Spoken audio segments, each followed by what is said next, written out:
기억하세요. 아무도 당신을 도와주지 않을 것입니다. 어떤 일을 하던 가장 중요한 건 영업입니다. 나를 알려야 합니다. 치킨집으로 예를 들어볼게요. 일반인과 유명 연예인이 치킨집을 차리면 어느 쪽이 성공할 확률이 높을까요?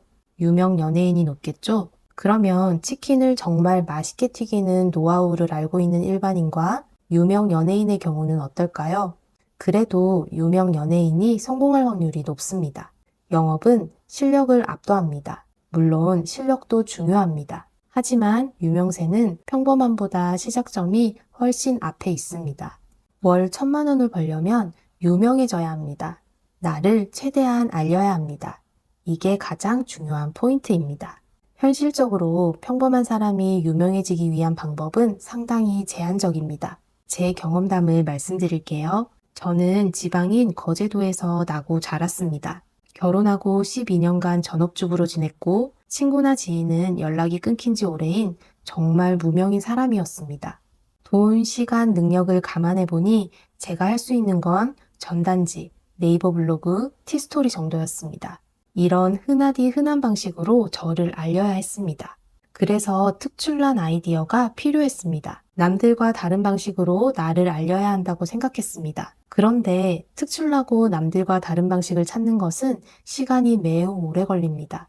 게다가 새롭다는 것은 역으로 아직 검증되지 않았다는 리스크가 될 수도 있습니다. 그때 바로잉이라는 책이 제게 알려줬습니다. 빌려라. 바로잉은 아이디어를 빌렸던 수많은 사례를 알려줬습니다. 스티브 잡스는 빌 게이츠가 자신의 아이디어를 훔쳐다가 윈도우즈라는 이름을 단 새로운 제품을 내놓은 것을 알고는 불같이 화를 냈습니다.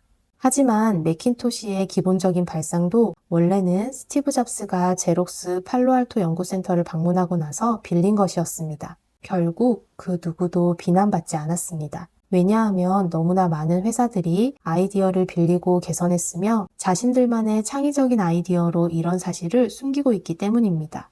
바로잉은 이렇게 말합니다. 어설픈 창조보다 완벽한 모방이 낫다. 그래서 저도 빌리기 시작했습니다. 업계에서 가장 잘된 사람이 사용한 전단지 사진을 몇 장 구했습니다. 사실 전단지를 만든 당사자에게 전단지 시안 원본을 부탁했었지만 아무도 도와주지 않았습니다. 제가 말했죠? 아무도 당신을 도와주지 않을 것입니다. 그래서 저는 인터넷에서 구한 사진에 저만의 아이디어를 더해서 제게 맞는 전단지를 완성했습니다. 저는 그 소중한 전단지를 제 아이와 함께 2개월 정도 열심히 돌렸습니다. 그 별것 아닌 전단지를 돌리니까 기본 생활비를 벌 정도의 고객이 확보되었습니다. 그리고 그때 확보한 고객으로부터 소문이 퍼져서 제가 앞으로 나아갈 수 있는 원동력이 되었습니다.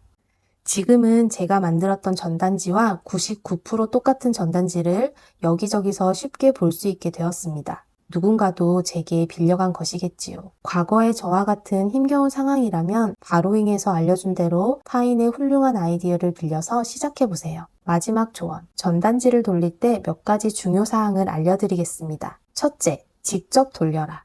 누군가를 고용한다면 전단지 대부분은 쓰레기통으로 향할 것입니다. 둘째, 처음 2개월 동안 쉬지 않고 돌려라. 처음이라는 단어에는 마법 같은 임팩트가 있습니다. 오픈 기념, 그랜드 오픈, 영업 개시 이런 느낌이 어느 정도 전달력을 갖습니다. 하지만 시작하고 몇 개월이 지나면 사람들 눈에 새롭지도 않고 전단지의 메시지도 다소 모호해집니다. 저는 첫 2개월에 사활을 걸었고 효과가 굉장했습니다. 제 이야기가 도움이 되셨다면 이제 여러분도 바로잉을 시작해보세요. 온실에서 나온 그녀였습니다. 안녕.